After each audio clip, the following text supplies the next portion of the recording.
Interestingly, in March of this year, more than 12,000 unaccompanied children crossed the US border, and this number has remained relatively consistent month after month. Many of these children were between the ages of 11 and 15, the prime age targeted by sex trafficking.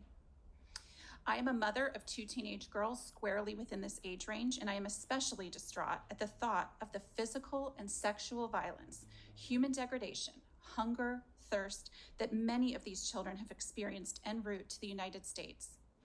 And sadly, this is a prelude to the violence that many experience once they are in the US, when promises of a better life are shattered and many are sold repeatedly for sex and forced labor. To address the root, though, I believe it is important to first understand who is crossing the southern border. And I know this was touched on earlier by Chairman Durbin, and I appreciate it. 47% of unaccompanied children were apprehended in the United States come from Guatemala, while an additional 40% come from Honduras and El Salvador. Last year, I was invited to speak at the Guatemalan Congress on the intersection between human trafficking and transnational crime. I have met Guatemala's President Giammattei, and Guatemala's Secretary Against Sexual Violence, Sandy Recinos, is a colleague and a member of the International Human Trafficking Task Force that I lead. In February of last year, Guatemala passed a law which increased prison sentences for human smugglers from 2 to 5 years to 10 to 30 years.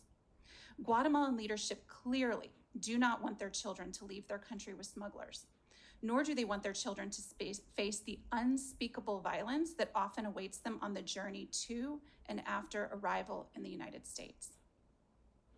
Prior to arriving in the United States, these children and their parents are frequently in remote regions of Central American countries, which are impoverished and somewhat isolated because of language barriers, which is not something that's often talked about. For example, Guatemala alone has 24 different dialects. This means that it's difficult to communicate with parents the incredible risks that their children face if they leave in search of a better life. Coyotes are in a business, and they often trick or coerce mothers into paying children's hefty smuggling fees. And the mothers do this because they believe that a better life awaits their children in the United States. Unfortunately, for many children, this is simply not the case. Human trafficking is big business. And unlike other human rights abuses, it is a transnational organized crime, and it is the second largest criminal enterprise in the world. It is only surpassed by drug trafficking. It generates more than $150 billion annually for traffickers, and it actually funds every nation and movement that is currently threatening the security of our world today.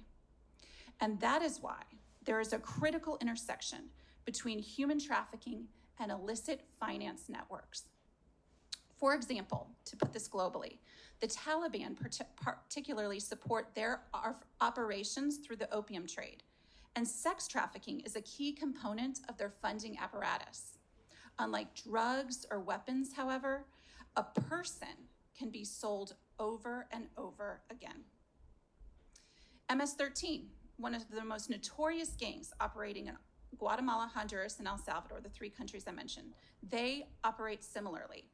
In 2015, the US Treasury Department found that money generated by local MS-13 cliques engaged in sex trafficking, drug trafficking, murder for hire, extortion, money laundering, and I'm going to quote the US Treasury Department, consolidated and funneled to the group's leadership in Central America.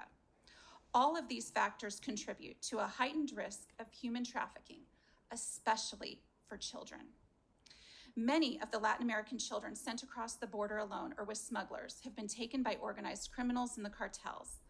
And what frequently follows, as we know and has been said here, is child sex trafficking or labor exploitation. We all know the story of the New York Times and the labor exploitation, but the Department of Homeland Security's HSI has been involved in the prosecution of sex trafficking cases involving children as young as 14 who were funneled across a human pipeline from Mexico to New York City. Other unaccompanied children enter the US foster care system. And for children who have been raped, beaten, exploited, or starved on the long journey, this can be a very welcome transition.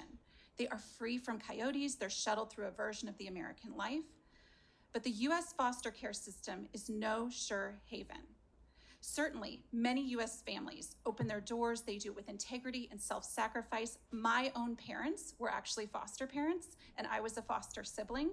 And I applaud people like Venus Bradley here today who give these vulnerable children loving homes. We need more like that. But what we know, and this is so important for everyone to hear, is that the U.S. foster care system is already overly burdened with the number of children in the system outpacing the number of available families to provide a safe home. And additional to that, we know that U.S.-born children in foster care are already the most vulnerable to trafficking. In fact, 60%, remember this, 60% of trafficking victims have been in the foster care system at one time.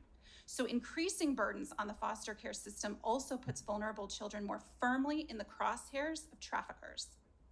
So there's so much more I could say, but I know in 2015 that President Obama made an incredible statement, and he said to the people of Latin America, don't send your children unaccompanied. They may not make it. If more Central American parents knew the truth of what their children would experience, many would think again before relinquishing them into the hands of violent criminals. And so I want to close with this. Our country is divided on many issues, we know this, but on this, we can all agree. No child should be trafficked and no child should be abused. And because of this, I'm very hopeful that there are creative, compassionate, and comprehensive solutions. And I thank you again, Chairman Durbin, Ranking Member Graham, and the rest of the committee for your time and attention to this. Thank you.